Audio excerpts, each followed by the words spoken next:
Edward VII, who some called a peacemaker, died in 1910. He was buried at Windsor, and in the procession were the finest and the highest of men. There were 9 crowned kings, 30 proud princes, leaders of many a land.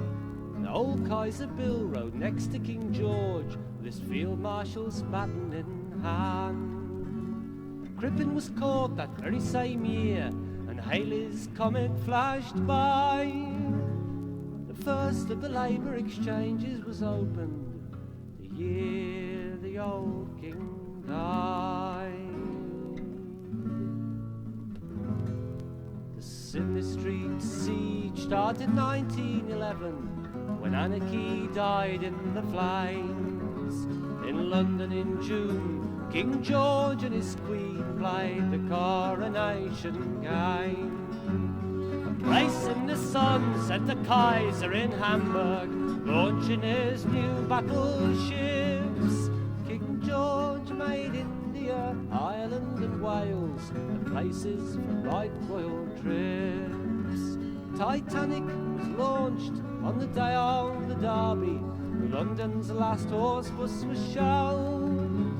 The suffragettes mustered, demanding their rights, and in came 1912. Jack Judge went down into West Bromwich Town for to welcome the brand new year, and he popped in the pub just to have a little sup, cause he liked his drop of beer. Now when he'd had a drink, he started up to sing, and his voice he lifted high.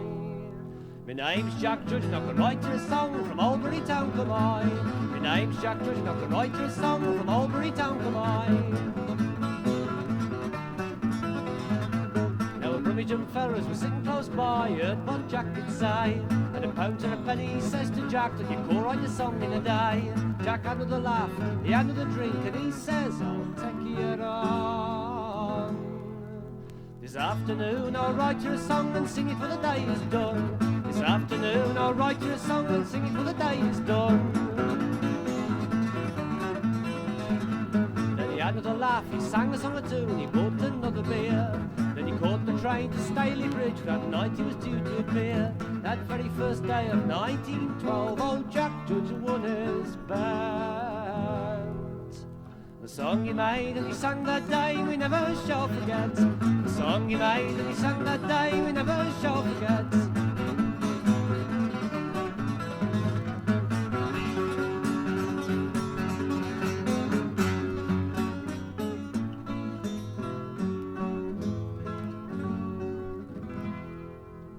March 1912, brave Scott and his comrades died while the snowstorm roared.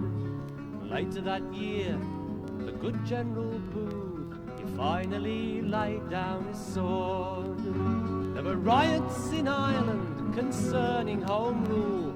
Mrs. Pankhurst was in prison again, and Wilbur Wright died at first among flyers as a Royal Flying Corps was named.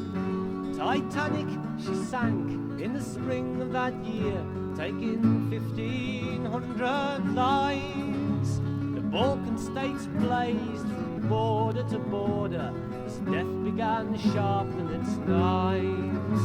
Of the 1910 monarchs who mourned for King Edward in 1913, few survived. Though some of them lived to a peaceful old age, assassins took many alive.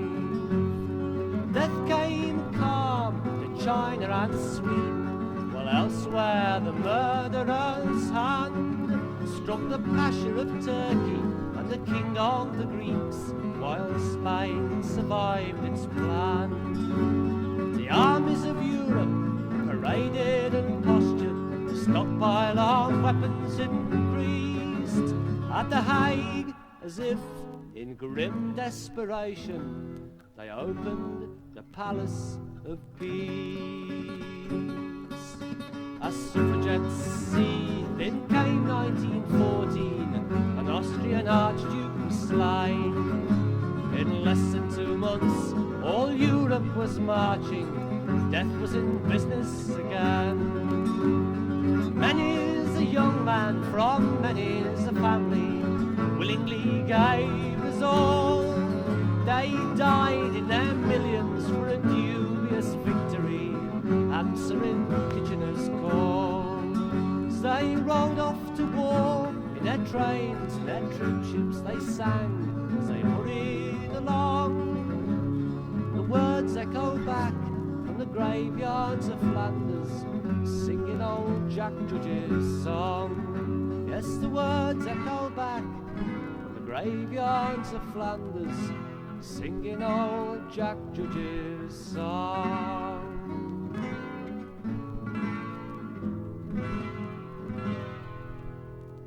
It's a long way to Tipperary,